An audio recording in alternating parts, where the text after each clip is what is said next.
طيب.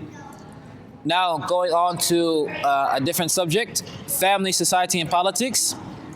Honoring parents and caring for them in seniority, in their seniority. Your Lord has decreed that you worship none but Him and that you be kind to your parents. Whether one or both of them attains to old age, you say not to them a word of contempt, uff, as Allah subhanahu wa ta'ala mentions. Nor repel them, but address them in terms of honor. So when it comes to the parents, Allah subhanahu wa ta'ala has placed them on a very special rank. And the ulama mentioned about this that Allah subhanahu wa ta'ala, in order to show us the high rank that Allah subhanahu wa ta'ala has placed the parents in, He first says about Him, وَقَضَّى رَبُّكَ عَلَّا تَعْبُدُوا إِلَّا إِيَّاهُ, that He says in the very beginning that we have decreed that you worship none but Him, meaning Allah subhanahu wa ta'ala. And then right after that, He tells us about being good to our parents. And so Allah subhanahu wa ta'ala is showing us the seriousness that He's put with the parents. And so this is why you always have to be in a state of kindness to your parents. Allah subhanahu wa ta'ala has put this in the Quran for a reason. And Allah subhanahu wa ta'ala has also said to not even say a word of uff. So for example, in the translation, they say a word of contempt. But the scholars mention that uff, when Allah subhanahu wa ta'ala is saying uff, He used pretty much the lightest way of showing dissatisfaction to your parents. You know, in the Arabic language, to say uff is akin to, showing some type of displeasure to your parents. So for example, here in America, it might be something like, say, sucking your teeth or rolling your eyes or something of that to show that you're not pleased with what your parents have asked you for. And Allah subhanahu wa ta'ala is saying, don't even do that. Meaning that is something minor, so don't even go above that. And for example, Sheikh Muhammad Maulud, rahimahullah ta'ala, the great Mauritanian scholar, he has a poem that he compiled on the Bir Walidain, who is called وَضَفْرَةُ الْمَرَادِ فِي بِرِّ بِالْأَبَاءِ وَأَجْدَادِ, the rights of parents, or وَضَفْرَةُ الْمَرَادِ, the rights of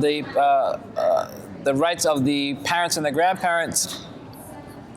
When in it he says that, when in it he has a certain chapter, the chapter of Bir, where he actually talks about what it means to be righteous to parents, and he talks about certain concepts. So he says that حقيقة البرور بالمقال وقلبي وجسدي وأموالي فقول أن تقول قولا لينا حسب في ذكري جاء مبينا كقول عبد ذي جناية دليل بين يدي سيدي فضل جليل.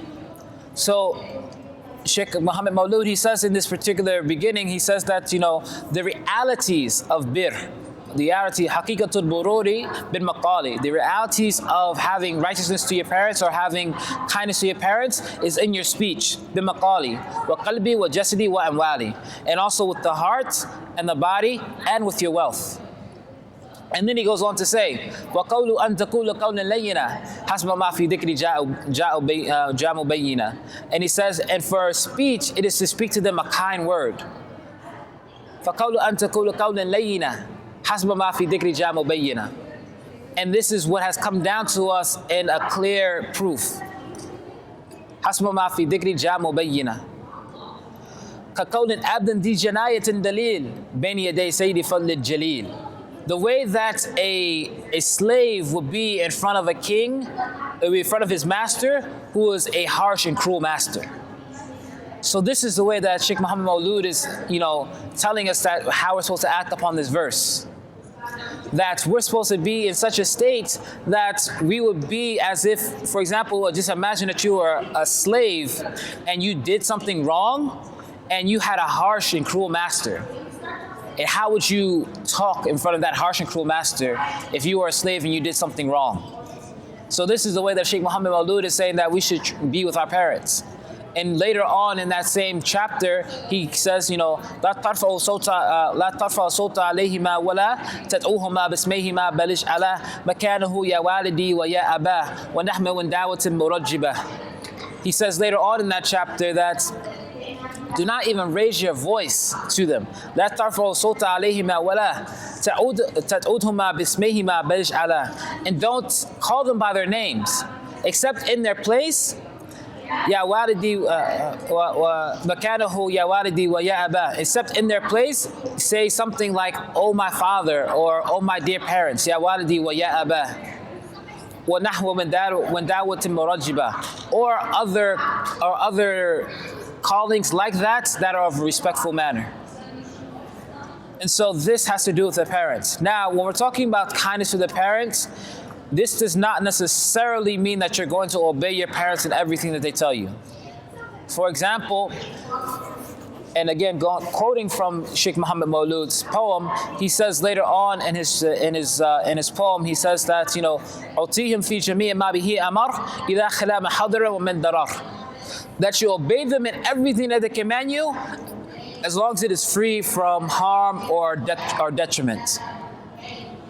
And so, in general, many of the scholars will put kindness akin to obedience. And as long as your parents are not calling you to do something that's going to harm you or something that's haram, then inshallah ta'ala you should obey them. But it is not an absolute obedience. However, even if it's a thing where you're not going to obey them, for example, if they're calling you to do something haram, even in that particular case, you still have to deal with them in kindness. And this is what this verse is alluding to, that even in such a state, you still have to approach your parents in a kind manner, even if they're calling you to do something that is haram. Thank you for watching. Follow us online at safinasociety.org and through the Safina Society YouTube and Instagram channels.